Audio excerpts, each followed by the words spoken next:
ఉన్న బంగారాన్ని విడిపించి ఆ రోజు ఆన్లైన్ రేటుకే మేము కొంటాం. Sharma gold company.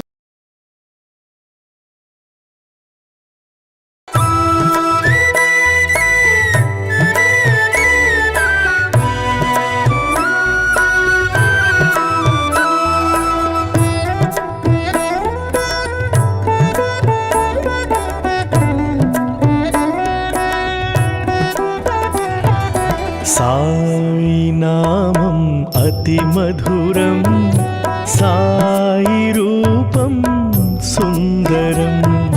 సాయి నామం అతి మధురం, సాయి రూపం సుందరం. నమస్కారం, వెల్కమ్ టు సుమన్ టీవీ. నేను గీతాంజలి. జై సాయిరామ్.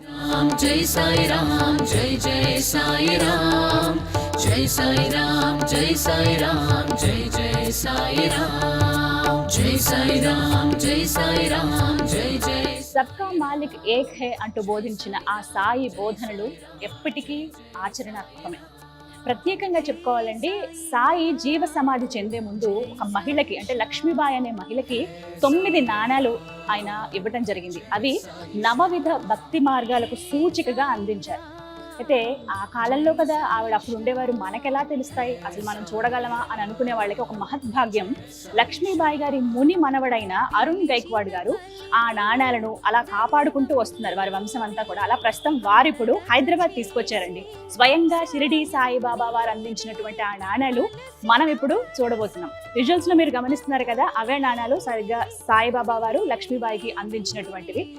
వారి మనవడు ఇప్పుడు ఇలా హైదరాబాద్ తీసుకురావటం ఒక కార్యక్రమం దృష్ట్యా ఇలా మేము కూడా రిక్వెస్ట్ చేసినాం, మేము చూడాలనుకున్నామండి, సుమన్ టీవీ ప్రేక్షకులు కూడా చూపిద్దాం అనుకున్నామంటే వారు ఇక్కడ మనకి కృష్ణకాంత్ పార్క్ పక్కన ఉన్నటువంటి సాయిబాబా టెంపుల్కి ఆహ్వానించారు. అక్కడే ప్రస్తుతం మనం ఉన్నాము.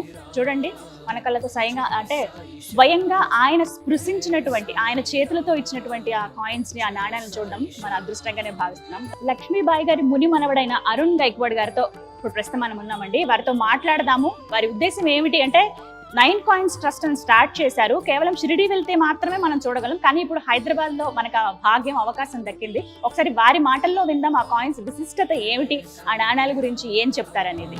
జై సాయి శ్యామ్, హే సాయి రామ్, జై సాయి శ్యామ్.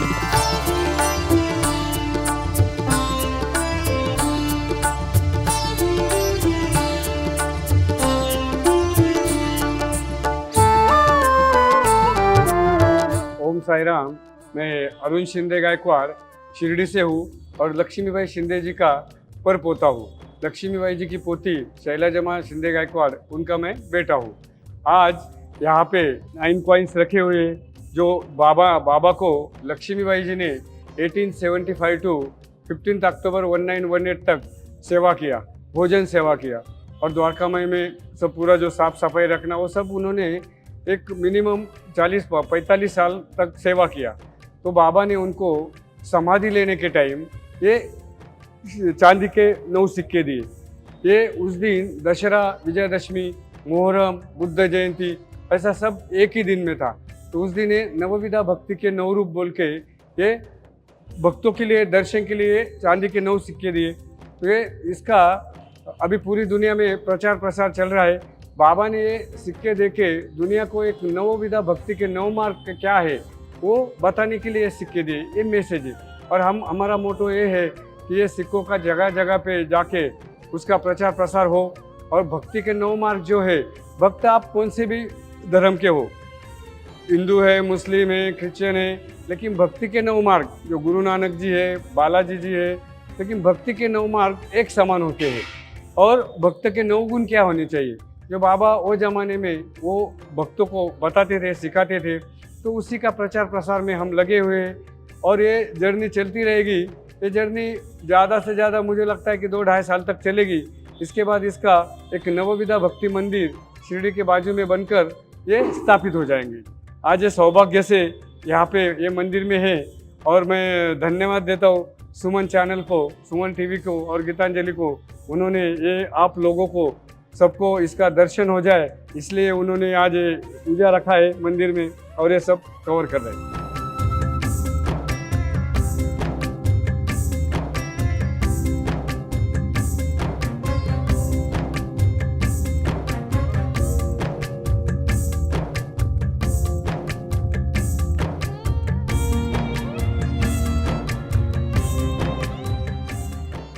సాయి శ్రీనివాస్ గారు. నమస్తే అమ్మా. నమస్తే అండి. చాలా సంతోషం మిమ్మల్ని కలవడం. ముందుగా జయ సాయిరామ్. జై సాయి. నిజంగా అదృష్టవంతులమే మనం. అవును. ముందుగా షిరిడి నుంచి వచ్చినటువంటి ఈ 9 నాణ్యాల గురించి ప్రేక్షకులకు వివరిస్తారా? తప్పకుండా అమ్మా. ఈ రోజున మనందరి యొక్క అదృష్టం కొద్దీ మనం బాబా గారు స్వహస్తాలతో వారు దేహత్యాగం చేసిన రోజున 1918 అక్టోబర్ 15వ తారీఖు వారు విజయదశమి రోజు మధ్యాహ్న వేళలో దేహత్యాగం చేసే ముందు స్వహస్తాలతో లక్ష్మీబాయి సింధేకి ఇచ్చినటువంటి ఈ 9 నాణ్యాలని ఇప్పుడు మనం చూస్తున్నాం. బాబా వారు షిరిడీలో 60 సంవత్సరాల పాటు నివసించి వారు దేహత్యాగం చేసే ముందు ఈ 9 నాణ్యాలని ఇవ్వటంలో ఉన్నటువంటి ఆంతర్యం ఏంటో మనం తెలుసుకుందాం. 9 అనగానే మనమందరం కూడా 9 సంఖ్యకి ఎంతో ప్రాధాన్యత ఉందని అనుకుంటాం. అలాగే నవవిధ భక్తులుగా కూడా తెలుసుకుంటాం. బాబా భక్తులందరూ కూడా నవవిధ భక్తి మార్గాలని మనమంతా అనుసరించాలని బాబా గారు 9 నాణ్యాలను ఇచ్చినట్లుగా అనుకుంటూ ఉంటాం. అసలు నవవిధ భక్తి మార్గాలు ఏమిటి?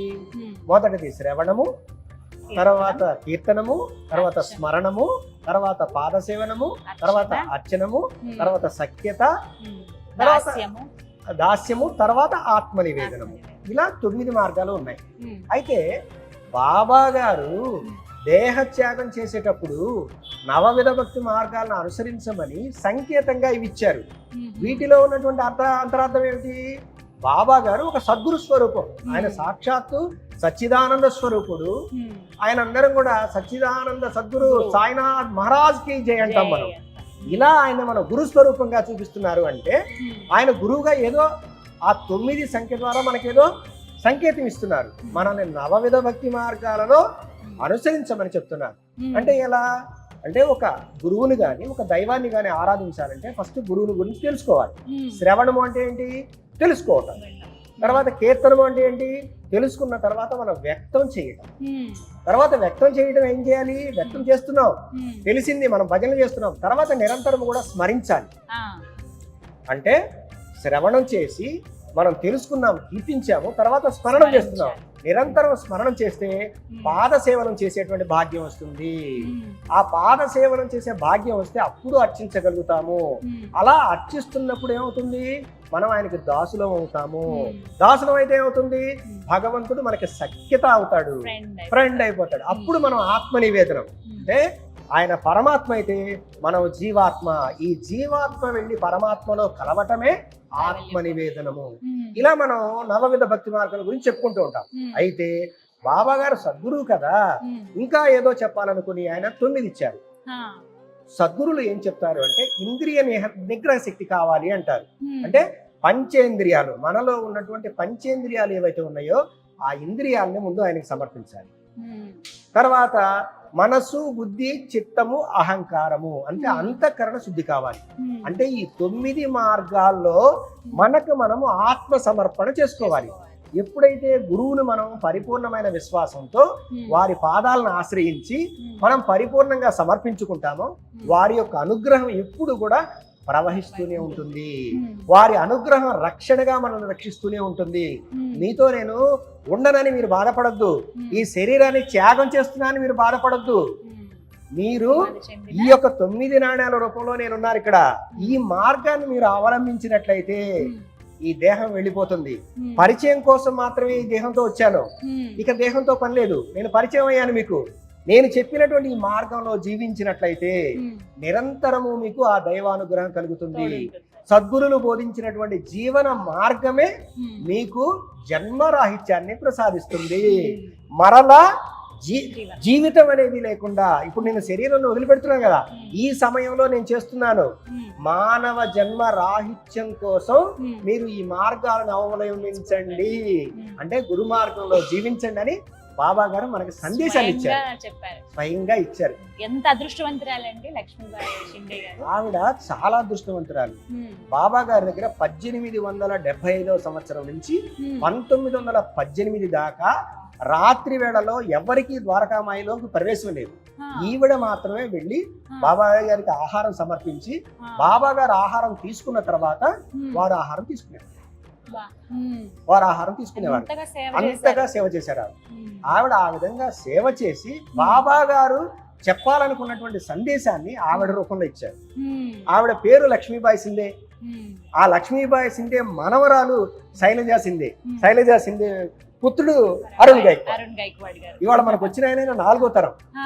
ఆ రోజు నుంచి కూడా అప్పటి నుంచి కూడా షిరిడీ సంస్థానంలో బాబా వారి యొక్క సేవలోనే ఉంటూ మ్మ్. బాబా గారి తత్వాన్ని అనేక ప్రాంతాలు వెళ్ళి మ్మ్. ఈ యొక్క నవవిధ భక్తి మార్గములు మ్మ్. ప్రచారం చేస్తూ బాబా గారి యొక్క తత్వాన్ని అందరూ అనుసరించాలని చెప్పేసి వారు ప్రచారం చేస్తున్నారు. మ్మ్. అక్కడ ఒక ట్రస్ట్ ని ఏర్పాటు చేసి ఆహా. అనేకమైనటువంటి సేవా కార్యక్రమాలు చేస్తున్నారు. షిరిడీలోనేనండి? షిరిడీలోనే 9 కాయిన్స్ ట్రస్ట్ అనేది ఏర్పాటు చేసి ఆహా. ఆ ట్రస్ట్ ద్వారా బాబా తత్వాన్ని ప్రచారం చేస్తున్నారు. ఇప్పుడు షిరిడీ వెళ్ళిన వాళ్ళు ఎవరైనా వెళ్ళొచ్చా అక్కడికి? షిరిడీ వెళ్ళినటువంటి వాళ్ళు మ్మ్. అరుణ్ గైక్వాడ్ గారి ఇంటికి వెళితే వారు మ్మ్. ఉన్నారని తెలుసుకుని మనకి వెబ్సైట్ ఉంది. ఆ వెబ్సైట్ ద్వారా మ్మ్. వారి యొక్క అడ్రస్, దాంట్లో ఫోన్ నెంబర్ అంతా ఉంటుంది. మ్మ్. ఎవరైనా షిరిడీ వెళితే వాళ్ళ ఇంటికి వెళ్ళి మ్మ్. దర్శనం చేసుకోవచ్చు. మ్మ్. అలాగే బాబా తత్వాన్ని ఎవరైనా ప్రచారం చేయాలి అనేటువంటి ఆలోచన ఉన్నట్లయితే మ్మ్. ఇలా దేవాలయానికి ఆహ్వానిస్తే మ్మ్. వారు అవి తీసుకుని వచ్చి బాబా తత్వాన్ని ప్రచారం చేస్తూ ఉంటారు. అయితే ఇప్పుడు హైదరాబాద్ లో ఉన్నారండి. మళ్ళీ ఎప్పుడు ఆ భాగ్యం మిగతా భక్తులందరూ కూడా చూస్తారు కదా, మరి వారికి ఆ అది భాగ్యం ఎప్పుడు? బాబా గారు ప్రసాదించినటువంటి అనుగ్రహం. చింతపల్లి సాయిబాబా గారి గుడికి వచ్చారు. అట్లా